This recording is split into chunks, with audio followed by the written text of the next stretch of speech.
ফ্যাসিবাদী সরকার প্রশাসনের চরম দলীয়করণ করার ফলে বিপুল সংখ্যক কর্মকর্তা কর্মচারী দীর্ঘদিন বৈষম্যের শিকার হয়েছেন। আমরা ইতিমধ্যে সংশোধনমূলক ব্যবস্থা গ্রহণ করতে আরম্ভ করেছি।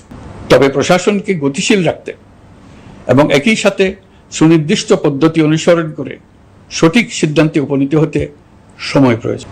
সেজন্য সকলকে ধৈর্য ধরার অনুরোধ করছি। প্রশাসনের সকল ক্ষেত্রে প্রতিষ্ঠানগুলো যেন জনগণের আস্থা ফিরে পায়, সেটি আমাদের অন্যতম উদ্দেশ্য। লুটপাট ও দুর্নীতির আখড়ায় পরিণত করা ব্যাংকিং খাতে সুশাসন নিশ্চিত করার জন্য আমরা উদ্যোগ নিয়েছি। এই খাতে দক্ষ জনবল নিয়োগ দেওয়া হচ্ছে।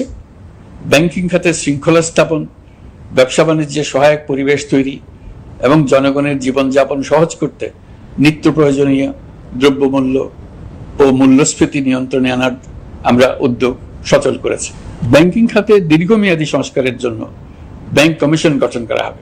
আর্থিক খাতে সার্বিক পরিস্থিতি ও সংস্কার বিষয়ে একটি রূপকল্প তৈরি করা হবে, যা দ্রুত জনসমক্ষে প্রকাশ করা হবে।